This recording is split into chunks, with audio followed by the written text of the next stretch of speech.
All right, now we're going to venture off and perform the second step of color correction, that is adjusting color or hue. So go to Working Files, Projects, and open up 1105 Adjusting Color. Once again, we're inside the color correction workspace, and we have 3 clips here. The first one is the Grand Canyon, and the tonality might be adjusted here a little bit, and the color is fine, but I want to show you how you can just enhance the color a little bit, so we're going to deal with that.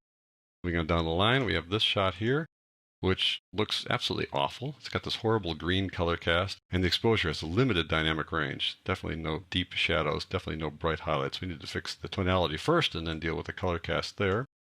And here we have this shot, which also seems to have a color cast, probably toward blue, I'm guessing. And we'll fix that as well. So let's go back to this first one. Now, whenever you do any kind of color work, you always start by doing tonality first. That is the workflow. So even here, we're going to fix tonality first and then move on to color. So we have this shot of the Grand Canyon. Let's add the Luma Curve to it. So go to Effects, double click on Luma Curve. There we are. Shows up here inside the Effect Controls panel. Now there really isn't much to do here, but it could be brought down a bit. It could be made just a little bit darker here in the black. So I'm going to pull them down just a touch here. Pull that to the right just to bring them down. Just to touch the 0 IRE line. Right around there is fine. And the top end looks like it's okay. So we don't need to mess with the highlights.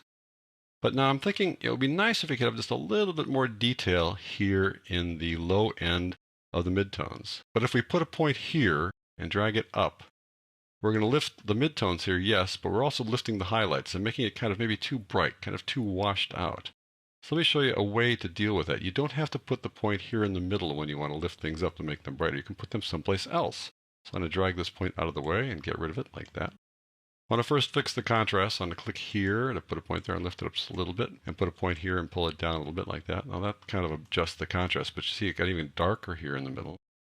And we would normally go like this, click that and pull things up, which makes things brighter, but makes the highlights a little bit brighter too. So I'd rather just focus on the bottom end here. So I'm going to pull that guy away like this. I'm going to put a point here and another point after it. That's going to kind of lock down this end. It won't move now. And I want to put a point way down here at the bottom. Lift that up just a little bit. I'm lifting the low end of the midtones. And you can see that here inside the YC waveform. As I pull that up, you can see they kind of spread out a little bit, whereas the stuff on top is not moving, which is good. We're lifting just the low end of the midtones here without lifting the highlights too much.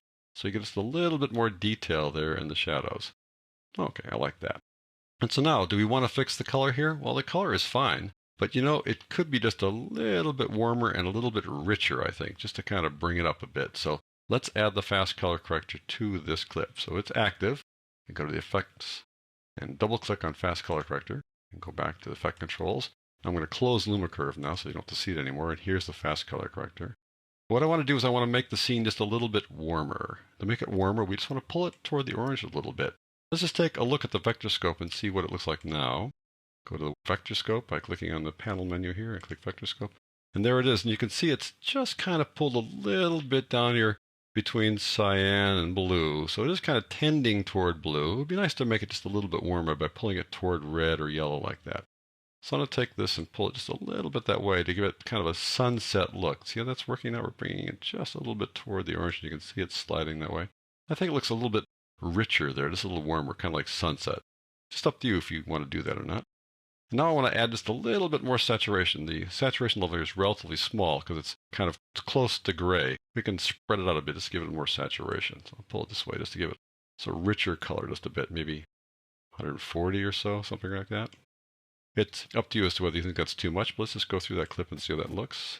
You know, that looks nice. I like the colors there. So I'm going to leave it just as we have it, left it like that.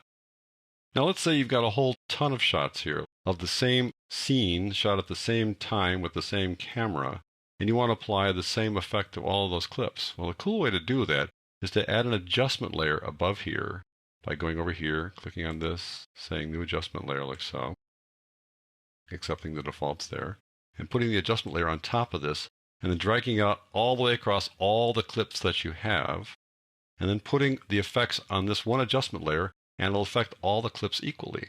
I'm going to go back to this clip just to show you how that works. I'm going to click on this, and control click on this, and right click and say copy. I'm going to put that on here, but before I do that, I'm going to go back to the effect controls for this guy and turn those guys off like that.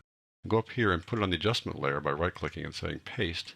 And those effects are now in the adjustment layer. They're off, but I'll turn them on now. Go in there. And I'll turn on Luma Curve. Oh, there we are. And now look at, we've applied that same effect to that clip by putting it on the adjustment layer. And it's easy to do that if you have a whole bunch of clips. That saves you the trouble of having those same effects repeated time after time over a whole bunch of clips. You can put it on one adjustment layer to take care of that. All right, let's move on down to the next clip, this kind of green thing here. Move into the middle of it a bit like that. Let's click on it to make it selected, so it'll show up in the Effect Controls panel. Let's add the tonality fixer to it first, which is Luma Curve. Double click on that to add it. Go back to Effect Controls, there it is. Let's look at the YC waveform then. Go back here to the YC waveform, and now you can see, wow, we need to bring the blacks down, lift the highlights up. So let's bring the blacks down first. That's always the first thing you do. Bring them on down to 0 or thereabouts. Yeah, right about there. And then lift the highlights by dragging this to the left, like so, and bring the highlights up to right around there. There we go. Now we got it. Now we can adjust the contrast if we want. So we click up here and lift it up a little bit. Click down here, drop it down a little bit. And if we want to adjust the overall brightness, we can fix that here in the middle. So now we need to fix the color though. So that's the next step. And to do that, we add the fast color corrector. So I'm going to close you down. Make sure it's still active though. Go back to Effects and double click on the fast color corrector. There it is. Now we're back in Effect Controls and here's our fast color corrector. And what I want to do is I want to take care of this green color cast. We can see how that's working by going to the vector scope. So go over here, open up vector scope, and you can see it's kind of pulled down here toward yellow, green, kind of between yellow and green over here, sort of. And we want to move it so we get this guy more toward the right. That's just a quick way to eyeball what's going on here using the vector scope. So we can just take the fast color corrector color wheel, click in the middle here, and just pull it to the right a little bit. Upper right-hand corner there. And now we've got it pretty much in the middle, which means things have been pretty much neutralized, which I think works pretty well. But there's a better way to do this if you have the opportunity to do it. If you know that something in the image is gray, then you can isolate that gray area and then move the color wheel such that you can see this thing turn to gray here. You want to have it centered, make it neutral, and make that area gray. If you make that area gray that's supposed to be gray, then everything else will come into line. All the rest of the colors will then be proper. So I'm going to undo this by clicking on this reset here. And I want to isolate this area of the path that I know is gray. It's close enough to a true gray to use this to set a color balance, because I know that if it's right in the middle there, then that'll be gray and everything else will be right. So I need to put crop on here to crop the area just down to that area, that path. So I'm going to go over here to Effects, double click on Crop, go back to Effect Controls, select Crop just to make it active. We got our points here. And bring Crop down just to isolate that part of that path right there. There we go. And now it's isolated, and you can see it showing up here, this little trace here. Obviously, it's not as much because it's not as much information, but the trace is obviously pulled this direction right there. We want to pull it this way to try to get it neutralized, so it's just gray. So let's go back to the fast color corrector and start pulling it in the opposite direction of this, toward the complement. We're taking this color out, and by doing that, we're basically neutralizing the fact that it's got that green color cast. We're pulling it that way. Notice how the vector scope is going in that direction. And right about there, I think we are now neutralizing it. Now it's gray. And notice there in the cropped area, we've got gray as it should be because we have neutralized it. Let me just kind of adjust it maybe like that. Good. Let's see if this worked. The way we see if it works, we just turn off the crop like that. Bam. There we go. And looks pretty good. I think we got the color balance right. The one little drawback when you've got a clip that's horribly improperly exposed is that you lose some saturation. So go back up and open Fast Color Corrector and scroll on down here.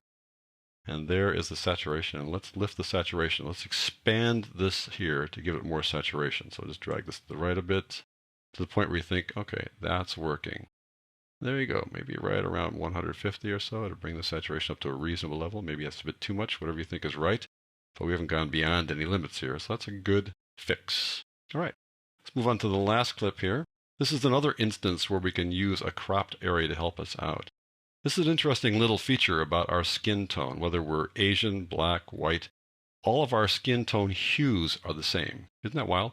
Even though we see people as black or white or some other kind of shade in between, all our skin tone's the same color. And that's because right under our skin, we've got the same color red blood cells flowing around there. And so we can isolate skin if that's possible, and then skin tone should be right along this line here. Now that line isn't put there to be used for skin tone, but it's referred to as the skin tone line. And the interesting thing about that line is that the complementary color over here is sky blue. So our skin has the complementary color of sky blue. Isn't that cool? So what I want to do is I want to make her skin go up along that line there. So I'm going to do the same thing I did before. I'm going to use the crop tool to do that. But the first order of business, of course, is to adjust tonality. So I click it to make it active. There we go. And let's go to Effects, add the Luma Curve, double click that, go back to the Effect Controls. Let's take a look at how the YC waveform looks here. Go to there. There's the YC waveform. And it looks pretty good. We go from 0 down here to 100. So we've got a pretty good dynamic range there. We might want to adjust the contrast a little bit. So I'm going to add a couple points here. Add that one, lift it up a little bit. Add one down here, bring it down a little bit, and just kind of adjust the mid-tones here. Just make it a little bit brighter, perhaps, something like that. There you go. I think we've taken care of the tonality. So now it's off to step number 2, which is to isolate this region of her face here, which is a good place to get a skin tone that's properly colored. So I'm going to go get the crop, go to Effects, double-click on Crop. That adds the crop. Here we go. Click on it to put those points on there and drag it down to her face there, like that. I want to isolate her skin there on her cheek, like so. Now I'm going to go back to the vector scope and take a look at that. And you can see it's pulled right down there between cyan and blue. It's definitely a bluish cast there.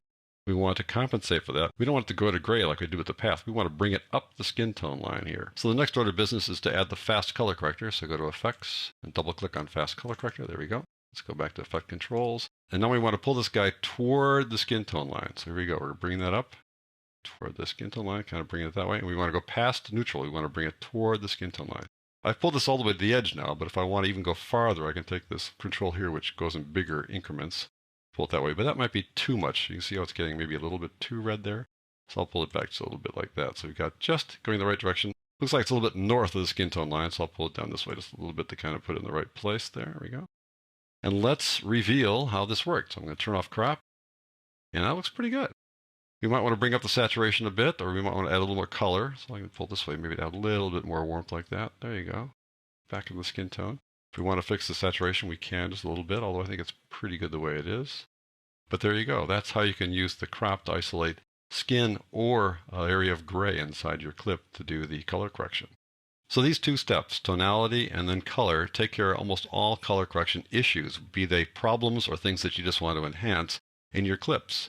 But you may want to go one step after that to secondary color correction, where you deal with an isolated area in a clip. And I'm going to show you a couple examples of that in the next lesson.